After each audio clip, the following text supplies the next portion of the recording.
शुक्लांबरधरं विष्णुं शशिवर्णं चतुर्भुजं प्रसन्नवदनं ध्यायेत् सर्वविघ्नोपशान्तये। ॐ सरस्वती नमस्तुभ्यं वरदे कामरूपिणी विद्यारम्भं करिष्यामि सिद्धिर्भवतु मे सदा। ॐ गुरुर्ब्रह्मा गुरुर्विष्णुः गुरुर्देवो महेश्वरः गुरुः साक्षात् परब्रह्म तस्मै శ్రీ గురవే నమః। మనం యోగ వాసిష్టం అనే గ్రంథంలో నిర్వాణ ప్రకరణం పూర్వార్థంలో 9వ భాగంలో 32వ అంశాన్ని తెలుసుకుంటున్నాము. భావన యొక్క అభావన. కుంభ మహర్షి: ఓ రాజర్షి, ఈ చమత్కారం అంతా గమనిస్తున్నావు కదా. ఆకాశరహితమైన బంగారం తన సువర్ణత్వం కోల్పోకుండానే దేశకాల పరిచ్ఛిన్నమగు ఆభరణాల రూపంగా అకారణంగా ఉంటుంది చూచావా. అట్లాగే పరమాత్మ యందు నిష్కారణంగా ఈ జగత్తు జనించినది సృష్టికర్త సృష్టి అనుభావ క్రమంచే ఏర్పడి ఉంటుంది. ఆభరణమైన చతురస్రాకారమైన మరొక రూపమైన బంగారం సర్వదా బంగారమే కదా. పరమాత్మ నుండి ఏది ఉత్పన్నం అవటం లేదు, మరేది లయించటం లేదు. బ్రహ్మము తన సత్తయందు తానే ఉన్నది. అది దేనికి బీజం కాదు, కారణం కాదు. అది శుద్ధము అనుభవం మాత్రం అయి ఉన్నది. అది మరి ఇంకేది కాదు, అవదు. కనుక మరొక దేనితోనూ దాన్ని ఎరగటం అనేది లేదు. ఇక ఈ జగత్ అహంభావాదులంటావా, ఇవేవి ఎప్పుడూ లేవు. ఆ బ్రహ్మమే అనంతమై సమస్తమై ఉన్నది. శిఖిధ్వజుడు: హే మహర్షి, ఆ పరమాత్మయందు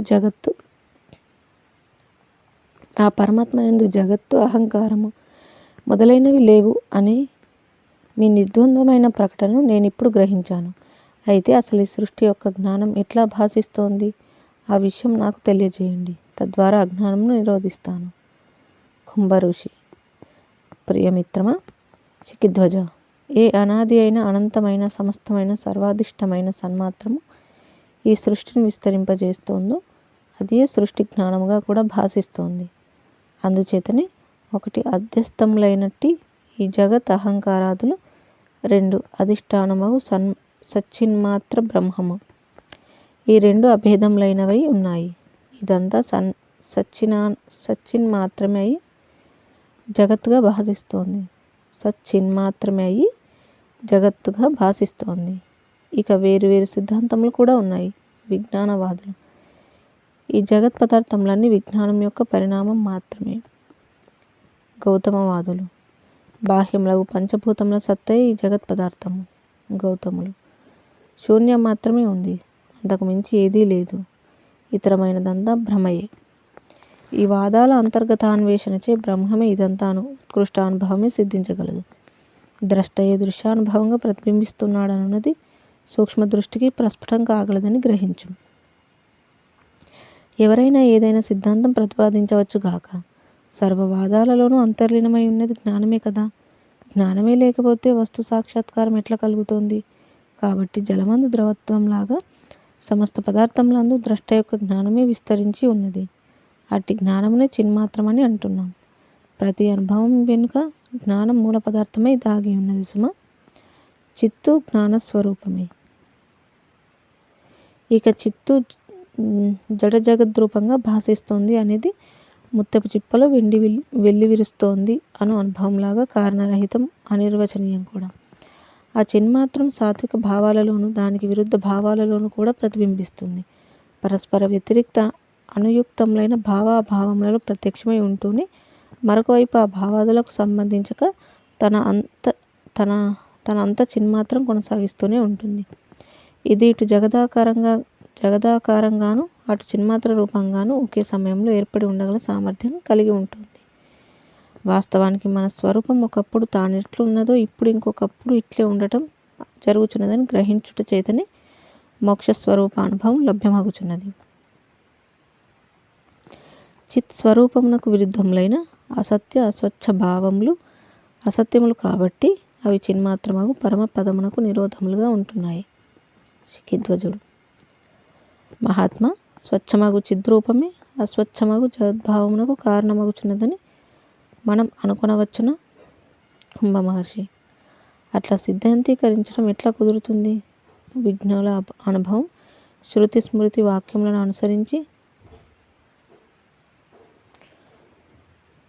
స్వస్వరూపమగు బ్రహ్మం చేష్ట స్ఫురణ రహితం, అపత్కార్యము, అవిజ్ఞేయము, అప్రమేయము, అకర్తృత్వం అని మనం వింటున్నాం.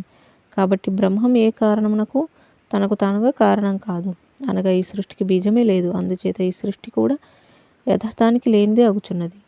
ఓ మహారాజా, ఈ సృష్టి అనబడినది చైతన్యం యొక్క ఒక అధ్యాస అనటం తప్పించి దీనికి మరొక ఏ యుక్తి కూడా కుదరదు. చిన్మాత్రం ఒక్కటే ఉన్నది. ఈ జడమైన సృష్టి కొంచెం కూడా లేదు. ఇక అహంభావము, జగత్తు అనబడేవేవైతే ఉన్నాయో అవన్నీ కూడా చిన్మాత్రము, ఆయా రూపములుగా స్వయం శక్తిచే ఏర్పడే చమత్కృతి విన్యాసం మాత్రమే. జలము జరజర ప్రవహిస్తున్నప్పుడు ఏర్పడే మెలికలతో కూడిన ఆకారంలాగా చైతన్యము చైతన్యంగా ఉంటూనే ఒక సమయంలో స్వయం కల్పిత జగత్తును గాంచుచు తన నిత్యత్వ, నిర్మలత్వ, అప్రమేయత్వాదులను ఏమర్చుచున్నది. శిఖిధ్వజుడు: దేవర్షి, యాదృచ్ఛికవాదుల అభిప్రాయం అనుసరించి ఈ జగత్తు యాదృచ్ఛికంగా లేక ఆకస్మికంగా ఉదయించింది అని కదా. మరి ఆ వాదన విషయంలో మీ అభిప్రాయం ఏమిటి? కుంభ మహర్షి: యాదృచ్ఛికంగా ఎందుకు ఉదయించింది అనే ప్రశ్నకు వారు సమాధానం అందించలేకపోతున్నారు.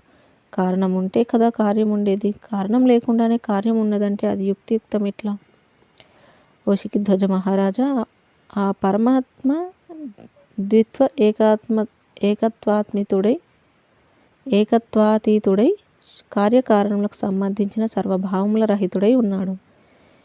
ఇక ఈ ప్రపంచంను కంటికి తోచే జడాంశ సంగతి ఏమిటంటావా? ఇది ఆకాశంలో వికసించిన పుష్పం అను మాటలాగా కల్పన మాత్రమే. ఈ దృశ్యమంతా నశ్వర స్వభావం కలిగి ఉన్నదనవటం చేత ఈ జగత్తు ఆత్మను ఎరిగిన పండితుల దృష్టిచే సర్వదా లేనిదే అని గ్రహించబడుతున్నది.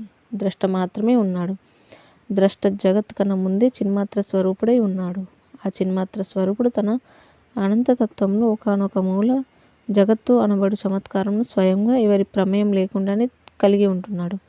అనంతమగు ఆకాశంలో ఒక చిన్న ప్రదేశంలో ప్రకాశమానమగు సూర్యబింబం, ఆ సూర్యబింబంచే ప్రకాశించబడి చంద్రబింబం ఉన్నట్లు నిత్య అద్వితీయ అఖండ స్వరూపం నందు కించిత్ ప్రదేశంలో ఈ దృశ్య వ్యవహారం ప్రతిబింబిస్తోంది. ఆకాశంను ఏ పదార్థమైనా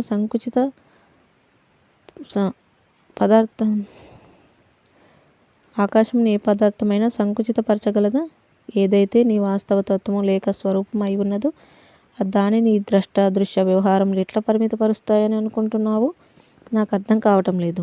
చిద్రూపానికి నాశనం కలదని నీవు అనదలుచుకుంటే దాన్ని జనింపజేసేది, నశింపజేసేది ఇంకొకటి ఉండాలి కదా. ఏది? చిత్తు యొక్క ఈ జన్మ నాశనముల అనుభవం చిత్తుకే గాని మరెవరికో కాదు కదా. మనం చిద్రూపం అని పిలిచేది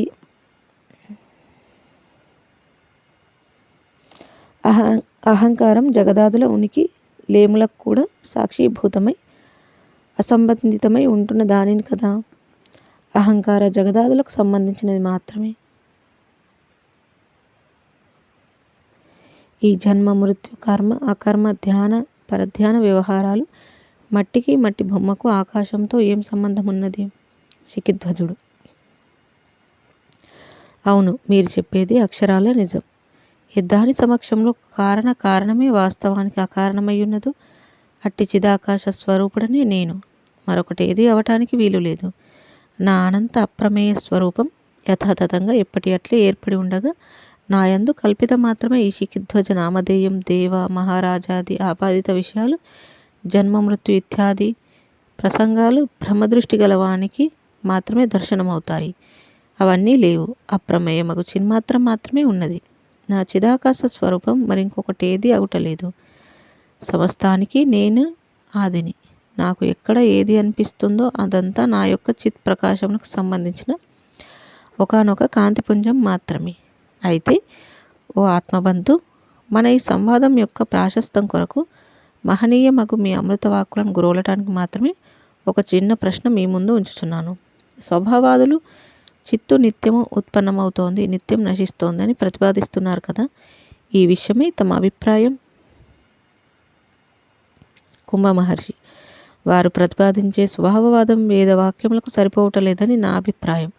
ఆత్మ సర్వదా అఖండమై చిదేక రసరూపమై వెల్లువిరుస్తోంది అని శృతులు గానం చేస్తుంటే ఇక నీవు అనుమానం కలిగి ఉండవలసిన పనేమున్నది? ఈ ప్రపంచంలో ఈ అనేక పదార్థముల ప్రాప్తి రూపంగా ఏదైతే సంభవిస్తుందో అట్టి అనుభవమంతా ఈ దేహాదులతో సహా కేవలం చిత్తు యొక్క ఒకానొక చమత్కారం మాత్రమే. ఓ భూపతి, కేవలం చిన్మాత్ర ఒక్కదానికి సత్తా ఉన్నది. ఇక ద్విత్వ ఏకత్వములంటావా? అవన్నీ ఎప్పుడూ లేవు. యథార్థానికి పదార్థముల సత్తా లేనే లేదు. పదార్థములకు సత్తా ఉండటం అసంభవం అను భావనను దృఢంగా ఆశ్రయించావా? అప్పుడు అహంభావం కూడా తనంతట తానే రహితమైపోతుంది. ఇక అహంభావాన్ని జయించడానికి వేరే మరో ప్రయత్నం అవసరమే ఉండదు.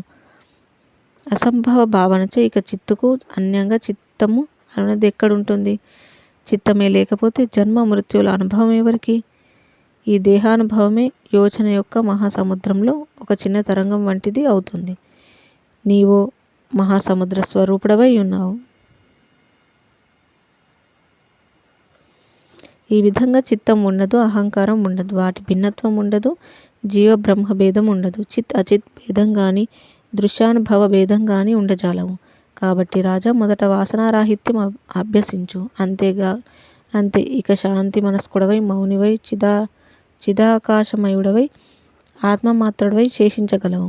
శుద్ధ చైతన్య దృష్టిని అవలంబించడం చేత జడ పదార్థముల అభావం స్వయంగా సిద్ధించగలదు. అప్పుడు నీవు సదేహుడవైన విదేహుడవైన సమస్త పదార్థములందున్న వాటికంటే భిన్నంగా ఉన్నావు అను ఒక నిశ్చలమైన కొండవలె స్థిరంగా శుద్ధాత్మ స్వరూపుడవై ఉండగలవు. అట్టి మోక్ష స్వరూపాన్ని నీవు ఆశ్రయించవలసినదిగా. నాకు ఎప్పటికైనా మోక్షం లభించకూడదా అని ఎటో ఆకాశంలోకి చూస్తూ మీనమేషాలు లెక్క పెట్టుకోవటం ఏమిటో చెప్పు.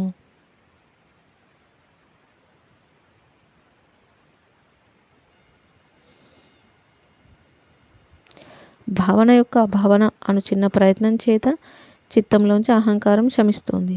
వేదార్థం యొక్క భావన చేతను విద్వాంసుల అనుభవం విని హృదయస్థం చేయటం చేతను సత్య జ్ఞానానందమైన బ్రహ్మమే శేషిస్తుంది. అనుభూతమయ్యే బ్రహ్మం ఒక్కటే సత్యము. అట్టి స్వబోధచే చింతాది వృత్తులు తప్పక బాధితమవుతాయి. ఇక బ్రహ్మమునకు వ్యతిరేకమైనదంటూ ఏదీ మిగలదు. ఇక అప్పుడు చింతలకు కారణం కనబడదు. ఓ రాజా, మనం ఇప్పటిదాకా చెప్పుకున్న కారణాల చేత నీవు పదార్థ దేహాదుల స్వరూపం అయి ఉండలేదు. నిర్మలమై అకారణమై సమస్తమునకు ఆది ముక్తమై నిత్యమై అనేక రూపమై ఎప్పటికీ ఏకరూపమై శూన్యమై నిరామయమై అసత్పదార్థములన్నింటికీ అధిష్టానమై సర్వ జగద్రూపమైనప్పటికీ అవికారమై శృతులచే ప్రతిపాదించబడే ఏ బ్రహ్మం కలదో అదే నీవై ఉన్నావు. అది ఇంకా పొందవలసి ఉన్నదేమో అను నీ సంశయాన్ని ఇక త్యజించమని నా ప్రార్థన. జై శ్రీరామ్. ఈ విధంగా మనకి భావన యొక్క అభావన అనే అంశాన్ని తెలియజేయడం జరిగింది. ఇక తర్వాతి అంశం 33. చిత్తం అనేది లేదు. శిఖిధ్వజుడు: అందరి స్వస్వరూపం విషయమై దేవఋషియగు మీ నిర్వచనం అమోఘమని, తప్పకుండా యుక్తియుక్తమని, పరమ శ్రేయోదాయకమని నేను ఒప్పుకుంటున్నాను. మీరు నాకు చేస్తున్న మేలుకు మీకు ఏమిచ్చి కృతజ్ఞతలు చెప్పుకోవాలో నాకు తెలియటమే లేదు.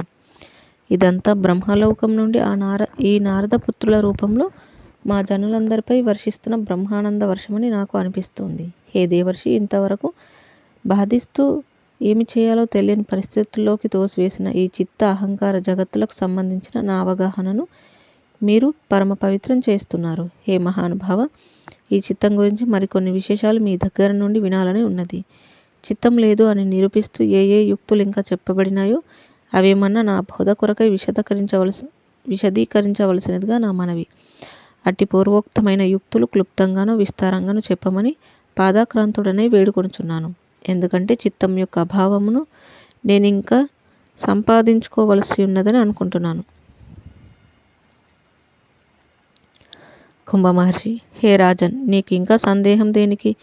చిత్తం ఏ సమయంలోనూ లేదు. ఇక నీకు చిత్తం వలె భాషించేది ఏదైతే ఉన్నదో అది స్వయంగా అవ్యయమగు బ్రహ్మమే అయి ఉన్నది.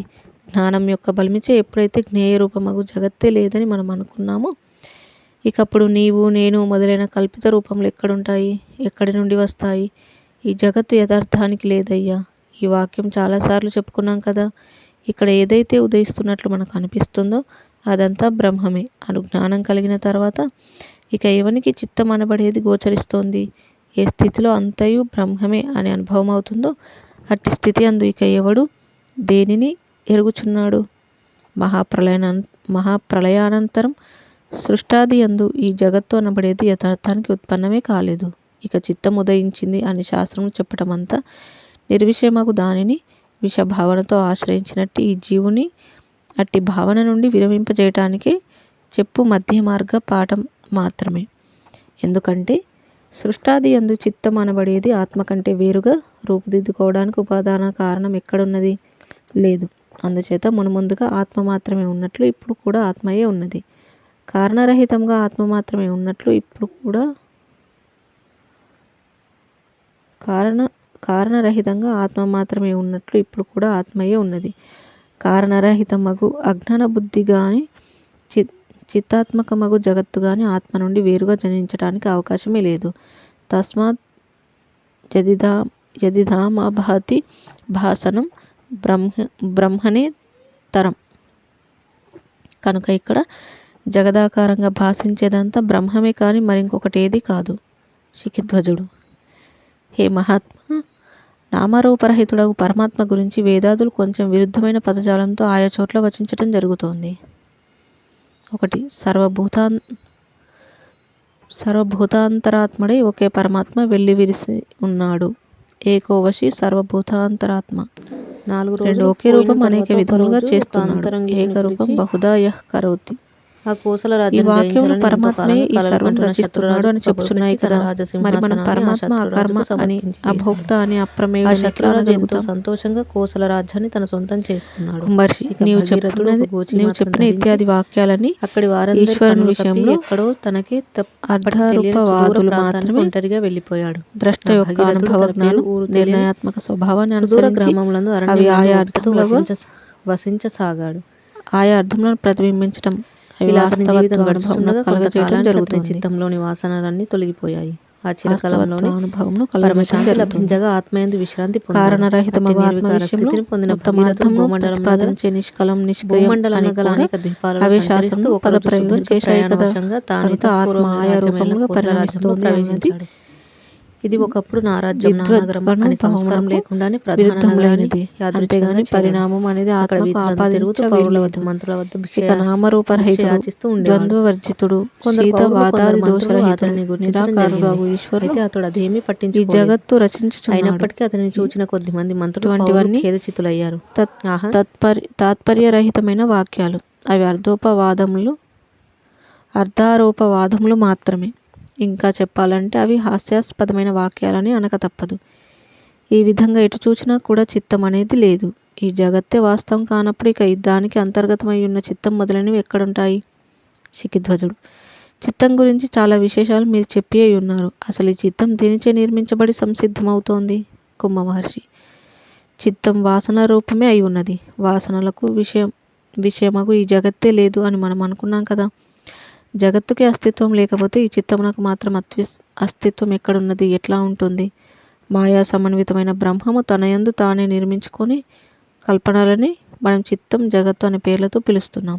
నీవు ఒక కలగంటుంటే ఆ స్వప్నంలోనిదంతా నీ ఊహే కాబట్టి అందులో ఉన్నదంతా నీ స్వరూపంగాక మరొక స్వరూపం నీ ఊహల్లోకి ఎట్లా వస్తుంది? అట్లాగే బ్రహ్మం యొక్క ఊహయే ఈ చిత్తు, జగదనుభవాలు. కాబట్టి అవి రెండు తదితర అహంకారాదులు బ్రహ్మం కంటే వేరు అవటానికి వీలు లేదు. ఆ బ్రహ్మం యొక్క అనుభవం మరొకరెవరో ఉద్దేశించినదను ప్రతిపాదనయే మిథ్య. బ్రహ్మం కంటే వేరొక సత్తా ఉంటే లేక నిరూపించగలిగితేనే అట్టి ప్రతిపాదన యుక్తి అవుతుంది, లేకుంటే కాదు. స్వప్నద్రష్ట సగం నిద్రలో తన అంతర్గత వాసనలను అనుసరించి ఊహానిర్మితంగా సుఖ దుఃఖాదులను ఆశ్చర్యకర హాస్యాస్పది ఏవేవో వస్తు జీవ దృశ్యాదులను పొందుచున్నాడు కదా. అట్లాగే వాసనలను అనుసరించి ఈ జాగ్రత్త ద్రష్ట కూడా సుఖ దుఃఖాదులను ఆశ్చర్యక హాస్యాది విషములను గాంచుచున్నాడు. ఉభయద్రష్టలు మేము బాహ్యమున ఇవి పొందుచున్నామని భ్రమిస్తున్నారు. వాసన విషయకమగు ఈ జాగ్రత్త దృశ్య జగత్తు కానీ స్వప్న దృశ్య జగత్తు కానీ అసలు ఉత్పన్నమే కాలేదు అని నీవు నిస్సంకోచంగా గ్రహించి ఉండు. అబ్బే, నాకు ఉత్పన్నమైనట్లు కనబడుతోంది అంటావా? అది నీ బ్రాహ్మీ స్వరూపం ఏమర్చినప్పుడు ఏర్పడి ఉన్న భ్రమ మాత్రమే అని మా అనుభవంను రంగరించి ప్రకటిస్తున్నాం. అందుకు అనుభవజ్ఞులమగు మేము శాస్త్రకారుల ప్రవచనములు శాస్త్రవాక్యములే ప్రమాణం. ఇక చిత్తం విషయానికి వస్తే దృశ్యం ఏ విధంగా ఉత్పన్నమే కాలేదని అంటున్నామో అట్లాగే చిత్తము కూడా కారణం ఉండజాలనందువల్ల మొదలే ఉత్పన్నం కాలేదు. భ్రమను వీడి బ్రహ్మమును ఎంత త్వరగా దర్శించటం ఆరంభిస్తే అంత మంచిది. పరమాకాశం అని పేరు గల చిదాకాశం మాత్రమే విశాల రూపమున సర్వత్రా అనుభవం అవుతోంది. ఇక నీ జగత్తు అనేది ఎక్కడున్నది? దర్పణంలో కనిపించేదంతా దర్పణం యొక్క విభాగమే గాని దర్పణంలో దర్పణములకు సంబంధించనిదేదో ప్రవేశించి ఆ దర్పణమును మరొక దానిగా పరిణమింపజేయటం లేదే. అట్లాగే చిత్స్వరూపం అనే అర్థంలో అనిర్వచనీయ రూపంచే ఏ కొంచెం చిత్తం అనే పేరుతో పిలువబడుతూ భాషిస్తుందో అదంతా చిదాకాశమే అయి ఉన్నదని మరొకసారి చేతులెత్తి ప్రకటిస్తున్నాను. ఓ రాజా, పునరావృత్తి దోషమైనప్పటికీ నీ యొక్క ఆరుఢత కొరకు మరల నేను ప్రకటించక తప్పదు. యథార్థానికి చిత్తము గాని జగత్ అనబడు క్రియ గాని ఈనాడు లేదు, ఎన్నడూ లేదు. భ్రమను వీడక భ్రమలోనే ఉండదలిచిన వారికి అవి ఉంటున్నాయి. నిన్ను నువ్వే యుక్తియుక్త వాక్య బలాన్ని ఉపయోగించి భ్రమ నుండి బయలువెడలు చేసుకోవాలి గాని ఎవరో వస్తారు, ఎప్పుడో ఏదో అవుతోంది, అప్పుడు ఈ భ్రమ పోతుంది అని తలుస్తూ ఈ విధంగా అడవులందో ఆరామములందో సంచరిస్తూ జ్ఞాన సమాచారమును పొందక కేవలం కమండలంను ఆశ్రయించటమో గడ్డములను పెంచటమో దూరంగా ఎక్కడికో వెళ్ళటమో చేసినంత మాత్రాన ఏం ప్రయోజనం? ఓ రాజా, సర్వానర్థకారకమగు నేను నీవు జగత్తు చిత్తమను వ్యవహారమంతా వాస్తవం కాదు. సాక్షియగు నాకు ఇదంతా స్వప్నం వలె భాషిస్తోంది అని నీవు శీఘ్రంగా గ్రహించి ఉండటం ఉచితం, అవశ్యం కూడా. ఈ జగత్తు వాసన యొక్క విషభూతం మాత్రమే. వాసన యొక్క అభావనను ఆశ్రయించి చూడు, అప్పుడు వాసన లేనిదే అగుచున్నది. వాసనతో పాటు వాసనారూపమైన చిత్తము చిత్తరూపమైన జగత్తు మటమాయమవుతాయి. అప్పుడు చిదాకాశమే శేషిస్తుంది.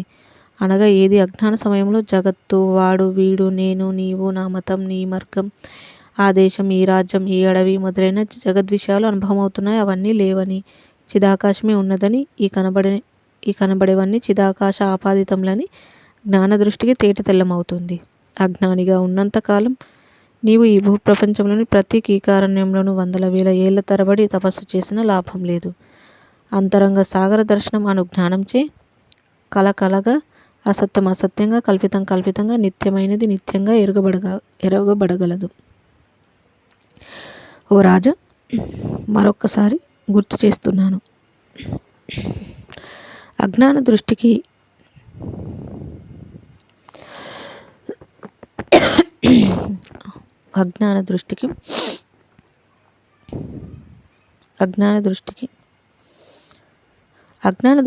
ఏ చిత్తము తద్వారా జగత్తు దృశ్యము మొదలైనవన్నీ అగుపిస్తున్నాయో అట్టి అసత్తైన నిరాకారమైన చిత్తము మొదటే ఉత్పన్నం కాలేదు. స్వప్నానికి స్వప్నద్రష్ట కన్నా వేరే కారణం లేనట్టే జగదనుభవమునకు జాగ్రత్త ద్రష్ట కన్నా వేరే ఎవరూ కారణం కాదు. కనుక కారణం యొక్క అభావముచే సృష్టాదిలోనే ఈ జగత్తు ఉత్పన్నం కాలేదు. ఇదంతా చైతన్యం నందు స్వయంకృతమై జలతరంగంలాగా ఏర్పడిన చైతన్య రూపమే అయినట్టి జగద్భావన యొక్క మహత్యం అనునది మాత్రమే ఉత్తమోత్తమైన సత్యం. సాకారము, స్థూలము, ప్రతిఘాత యోగ్యము అగు ఆకృతిని కలిగినట్టిది అయిన ఈ దృశ్య వస్తువు అనాదియు స్థిరము జన్మ వికార సహితము అని అనటం ఉచితం కాదు. అది ఆత్మజ్ఞుల అనుభవమునకు అనుకూలంగా లేదు. ద్రష్ట యొక్క కల్పనయే ఈ జగత్తు అని అనటానికి ఒక దృష్టాంతం. ఇదంతా ఎవరికి ఇట్టి చిత్తం ఉంటుందో వారికి తదనుసారమే అనుభవమటం అనున్నది సుమ. అయితే ఇప్పుడు ఒక చమత్కారం గమనార్హం. ఇక్కడ జగత్తు వికారాలైనట్టి ప్రళయ మహాప్రళయాదులు ఉన్నాయని శాస్త్రములు ప్రవచిస్తున్నాయి కదా. అట్టి ప్రళయ మహాప్రళయాదుల కారణం అభావం చేతను లేక శాస్త్రానుభవం చేతను నిరాకరించడానికి వీలు ఎట్లా కుదురుతుంది? శాస్త్ర అనుభవ వేదార్థ సిద్ధాంతాలచే చెప్పబడి ప్రళయాలు లేవు గాని శాస్త్ర వేదానుభవాలే లేవని అనడం నా ఉద్దేశం కాదు. ప్రత్యక్షంగా జరుగుతున్న దానిని లేవు అన్నంత మాత్రాన ఏం లాభం?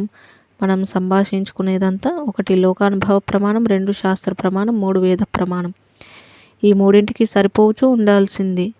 అట్లా కాకుండా కేవలం లోక ప్రమాణం మాత్రమే తీసుకుంటే అట్లు ప్రతిపాదించేది పదార్థములు మాత్రమే ఉన్నాయి, ఇంకేమీ లేవు, ఇంకా తెలుసుకోవలసినది మరింకేమీ లేదు అని చార్వాక సిద్ధాంతం కన్నా ఉన్నతమైనది కాదు. అట్టి వాణిని సజ్జనులు ఆశ్రయించరు. అందుచేత మనం ప్రతిపాదించే అకారణ సిద్ధాంతం అనగా కారణమే లేదు కనుక చిత్త జగత్తులో లేవు అనే సిద్ధాంతం కొన్ని వాక్య పరంపరంగా సమీక్షిస్తాను. 1. జీవునకు సాకార ప్రతిఘాత యోగ్యమైన ఈ దృశ్య జగత్తు అనుభవం అవుతోంది. 2. ఈ వస్తువు జగత్తుకు ఒకప్పుడు ఉత్పత్తి ఉన్నట్లే మరొకప్పుడు వినాశనం అనివార్యం. 3. ఇట్టి సాకార ప్రతిఘాత యోగ్య దృశ్య జగత్తునకు కారణం నిరాకార అప్రతిఘాతమైనట్టి బ్రహ్మం కాజాలదు. 4. పదార్థముల అనుభవం దృష్టిని బట్టి ఉంటుంది. దృష్టియే చిత్తము. 5. వ్యవహార దృష్టిచే సాకారం పొందుచున్న ఈ జగత్తు అట్టి వ్యవహార దృష్టికి మాత్రమే అర్థక్రియ సామర్థ్యం కలిగి ఉంటుంది. 6. పరమార్థమున బ్రాహ్మీ దృష్టిచే, బ్రహ్మం యొక్క అఖండ అప్రమేయ దృష్టిచే ఈ జగత్తు నిత్యం అలక్ష్యమై విషయమై ఉంటుంది. కాబట్టి మనందరి ఏ బ్రాహ్మీ స్వస్వరూపమున్నదో అది సర్వదా నిరంశమై ప్రతిఘాత యోగ్యమగు రూపం లేనిదై నిరాకారమై పూర్వము కంటే కూడా పూర్వమై పూర్ణ స్వభావయుక్తమై శాంతమై చిదాకాశమై సర్వత్రా వర్తించున్నదై ఉన్నది. అట్టి బ్రహ్మం యొక్క సమమగు ఆత్మ ప్రకాశమను నిజస్వరూపం స్వయంగా ఈ ప్రళయ మహాప్రళయాలు అను జగద్వికారాలను ధరిస్తోంది. ఆత్మస్వరూపము అజ్ఞాన దశయందు క్షణకాలంలోనే జగద్రూపంగా భాసిస్తోంది. మరొక క్షణంలో అదే ఆత్మస్వరూపము తత్వమసి వంటి అఖండార్థ ప్రథమగు వాక్యములను ఆశ్రయించి తద్వారా తన యొక్క ద్వైతరహితమగు నిజ బ్రహ్మరూపంగా ప్రకాశిస్తుంది. వీటిని మనం బంధము అని, మోక్షం అని శాస్త్ర రచన కొరకు చెప్పుకుంటున్నాం. శాస్త్రీయమగు బోధచే అంతయు బ్రహ్మమే అగుచున్నది. ఇక ఈ జగదాదులకు సంబంధించిన బుద్ధి ఎచట, చిత్తాదులెచట, అచిత్తాదులెచట, ద్వైత అయిన కల్పనలు ఎక్కడున్నాయి? ఇట్లు జ్ఞానం కలుగుగా ఈ జగత్తంతా కూడా ప్రశాంత రూపమై నిరాలంబమై జన్మరహితమై అనాది అయి యథాస్థితమైనట్టి బ్రహ్మమే అగుచున్నది. కానీ అజ్ఞానుల దృష్టికి మాత్రం ఈ జగత్తు ఇందలి సారాసారములన్నీ కూడా అసత్తుగా బ్రహ్మమునకు వేరైనదిగా ఎరుగుట చేతనే అటు నానా రూపాలుగా గాని ఇటు ఏకరూపంగా గాని కాకుండానే ఉన్నాయి. కాబట్టి ఓ ప్రియమిత్రమా శిఖిధ్వజ మహారాజా, నీవు వ్యవహార దృష్టిచే యథాప్రాప్తములైన వ్యవహారములను ఆచరించు. తత్వదృష్టిచే కాష్ట మౌనమును అవలంబించి ఉండు. ఈ వాక్ మొదలైన ఇంద్రియ వ్యాపార రహితుడై ప్రశాంత స్వరూపుడై ఏర్పడి ఉండు. జై శ్రీరామ్. ఈ విధంగా మనకి చిత్తం అనేది లేదు అనే విషయాన్ని వివరించడం అనేది చూసాము.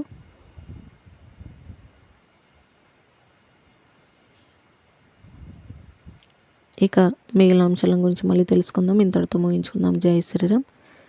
కాయేన వాచా మనసేంద్రియైర్వా బుద్ధ్యాత్మనా వా ప్రకృతే స్వభావాత్ కరోమి యద్యత్ సకలం పరస్మై నారాయణాయేతి సమర్పయామి. స్వస్తి. ఓం తత్సత్. ఓం శుక్లాంబరధరం విష్ణుం